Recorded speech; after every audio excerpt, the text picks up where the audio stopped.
Fala pessoal, beleza? Mais um crime patrimonial. Agora para fechar o ciclo da tríade, né? Roubo, extorsão, agora vamos trabalhar extorsão mediante sequestro. E que já no caput eu vou explicar para vocês quais as diferenças entre o roubo majorado pela privação da liberdade, extorsão qualificada pela privação da liberdade, que é o sequestro relâmpago, e extorsão mediante sequestro, que aí, galera, no final dessa aula eu vou trazer uma tabela para vocês, a gente vai preencher, vamos preencher juntos para criar um material de resumo entre a diferença dos três crimes. Vamos lá. Olha o que diz a extorsão mediante sequestro e vocês vão perceber que vai exigir uma interpretação de texto mais apurada. E a pena é alta, a reclusão de 8 a 15 anos, vai lá pro teto e ainda vai piorar, ainda vai ter as qualificadoras. Vejam. Sequestrar a pessoa com o fim de obter para si ou para outra em qualquer vantagem como condição ou preço do resgate. Então vamos lá, vamos interpretar o texto. Se eu sequestro alguém para extorquir o próprio sequestrado, nós já vimos. É a extorsão qualificada pela privação da liberdade. Porque lá é condição necessária para obter a vantagem devida, o sequestro.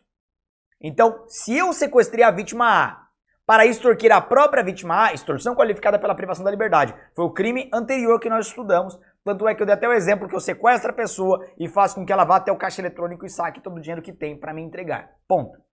Então, qual que é o detalhe? Aqui eu não vou extorquir a mesma pessoa. Eu sequestro uma pessoa, é a vítima 1, e a minha finalidade é obter qualquer vantagem como preço do resgate.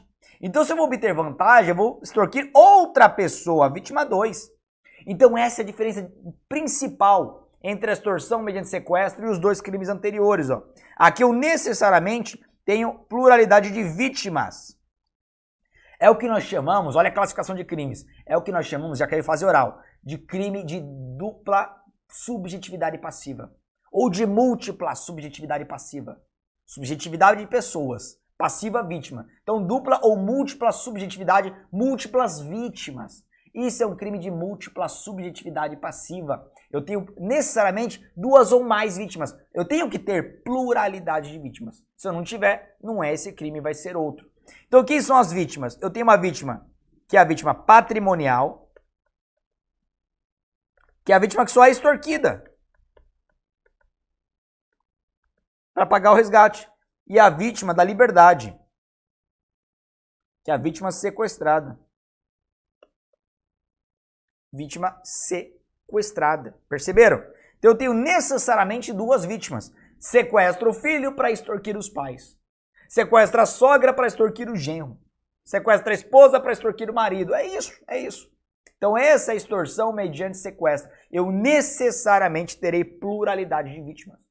Vamos agora para a consumação do crime. Vamos para a consumação do crime. Vou até apagar aqui o que eu fiz agora, vocês já devem ter anotado. Aqui nós temos a facilidade do online também, né? Quem não anotou é só voltar e anota rapidinho. Mas vamos lá, vamos para a consumação. Por quê?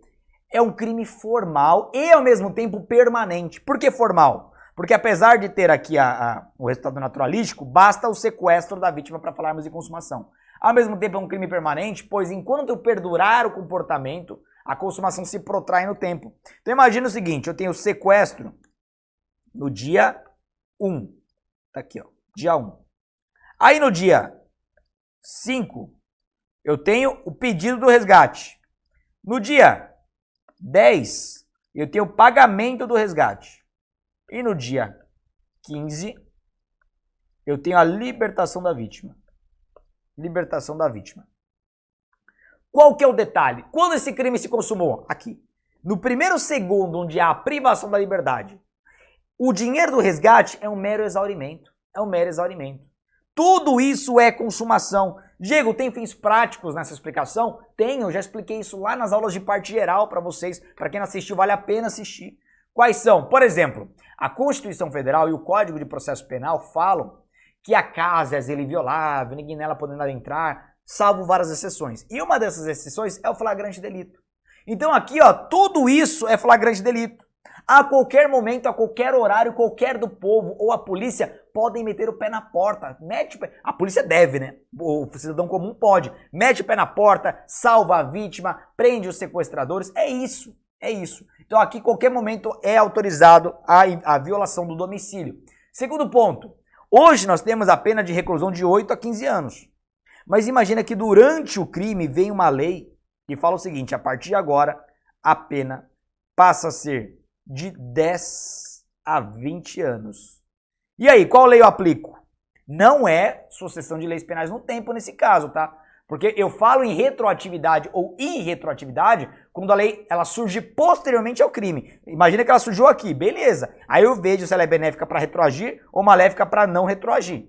Mas não é o caso. Aqui é uma lei que vigora durante o crime. Então eu tenho a lei anterior que vigorava durante o início do crime e a lei posterior que vigora durante também o crime. Qual lei eu aplico? Para solucionar isso, nós temos a súmula 711, que eu já expliquei na parte geral, do STF, que vai falar que nessa hipótese, se a lei nova veio antes da cessação da permanência, e é o caso, porque a permanência cessou aqui no dia 15, eu aplico a lei mais grave. Não fala nem lei posterior, nem lei anterior, lei mais grave, tá? Mas esse tema é tema de parte geral, eu aprofundo lá com vocês na parte geral, tá bom? Vamos agora para as qualificadoras da extorsão mediante sequestro. Vamos a elas, ó. Parágrafo 1º. Se o sequestro dura mais de 24 horas, olha como isso aqui é pegadinha. Se a questão falar que durou exatamente 24 horas, não qualifica. Tem que ser 24 horas, é ridículo isso. 24 horas e 1 segundo. Diego, claro, eu sei, mas como a questão ela é objetiva, se falar que durou exatamente 24 horas, não qualifica. Tem que ser mais de 24 horas. Ou, se o sequestrado é menor de 18 anos, detalhe, vamos lembrar dos princípios do direito penal. O criminoso precisa conhecer essa idade da vítima ou pelo menos lhe ser previsível. Por exemplo, sequestrou uma criança. Ele não precisa conhecer a criança para saber que ela é menor de 18 anos. Tá na cara que é. Mas tem adolescente que tá ali com 17 anos e tal, mas com cara de 30, né? Aí difícil, pode ser erro de tipo. Mas tem que ser pelo menos previsível a idade da vítima. Ou maior de 60 anos. Vejam, menor de 18 anos até a véspera do aniversário de 18 anos. Maior de 60 anos, pessoa idosa, tem que ser 60 anos e um dia, tá? Então preste atenção nos detalhes, que são esses detalhes que vêm em umas questões mais maldosas para te derrubar. Ou se o crime é cometido por bando ou quadrilha, que é a atual associação criminosa. Aqui, ó, 3 ou mais pessoas, tá? 3 ou mais pessoas. Guardem o número. 3 ou mais pessoas, a pena vai de reclusão de 12 a 20 anos. 12 a 20 anos. Tem mais qualificadora, Diego? Tem. Olha o parágrafo 2º. E se o fato resulta lesão corporal de natureza grave, e aqui vai entrar gravíssima também, reclusão de 16 a 24 anos. Olha o tamanho da pena. E se resulta a morte, reclusão de 24 a 30 anos, o antigo teto do Código Penal, né? Porque com pacote de crime a pena máxima hoje, o sujeito pode ficar preso por até 40 anos hoje no Brasil. Subiram 10 anos aí com o pacote anticrime. Era 30, foi para 40. Então tá aqui as qualificadoras. A essa altura do campeonato, vocês estão percebendo que muita qualificadora é repeteco dos crimes anteriores, né? A gente só precisa ver que existe, porque a explicação é a mesma, mas existe. Estão aí as qualificadoras. Ah, um detalhe muito importante. Muita gente acha que a delação premiada, hoje mais robusta, chamada de colaboração premiada, surgiu na lei de organizações criminosas, né?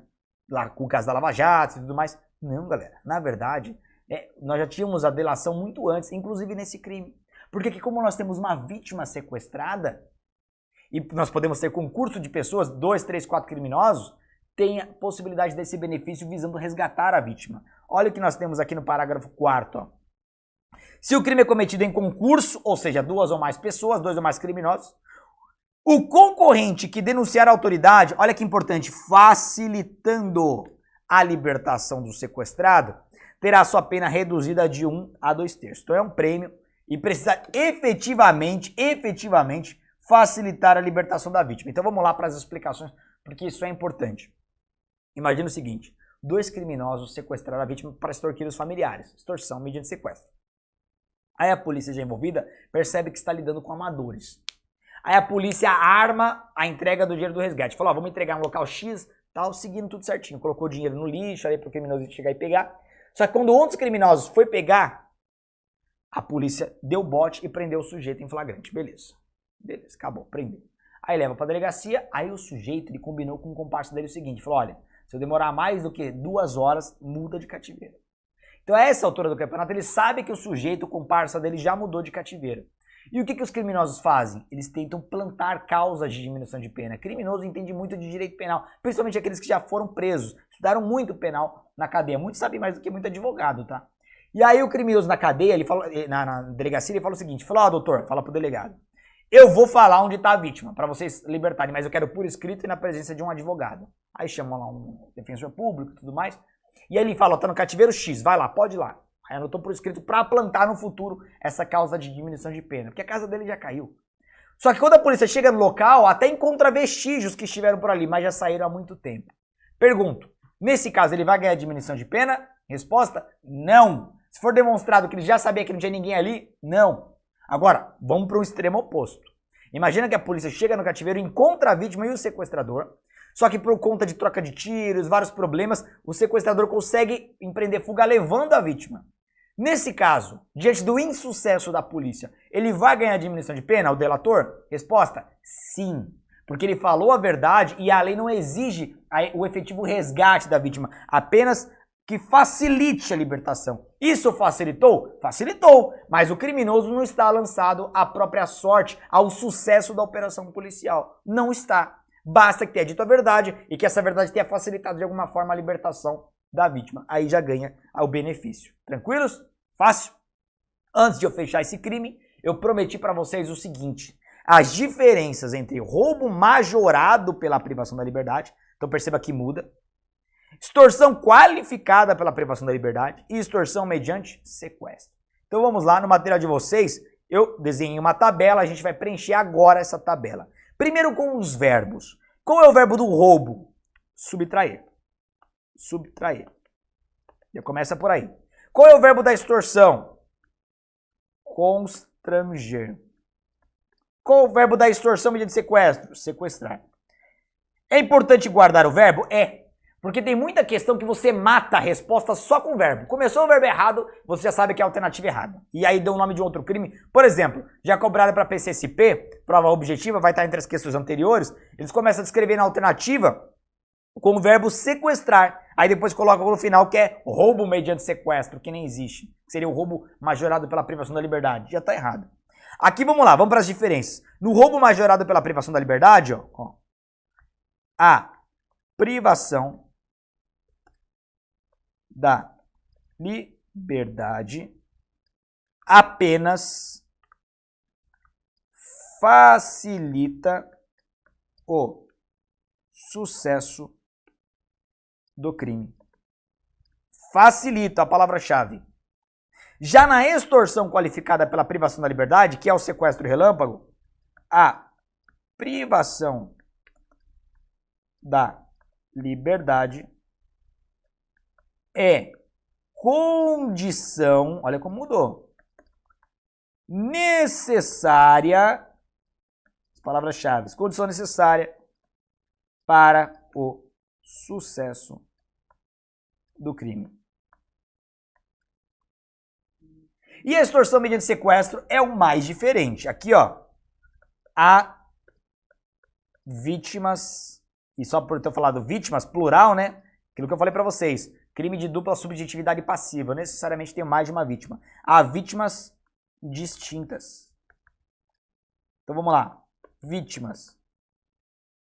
Eu tenho a vítima sequestrada e a vítima extorquida. Olha que interessante. Tá aqui, essa tabela vai facilitar a vida de vocês, porque essa tabela já é o material de revisão de um tema que vem sendo cobrado em provas objetivas, provas dissertativas e fase oral, tá bom? Tá aí para vocês copiarem na tela. E esse foi o crime de extorsão mediante sequestro, tá bom? Na próxima aula eu vou trabalhar com o último crime dessa sequência, que na verdade é um crime bem menos cobrado, pouca gente conhece, que é a extorsão indireta, tá? Crime bem mais simples. Então na próxima aula a gente mata o crime de extorsão indireta. Até lá!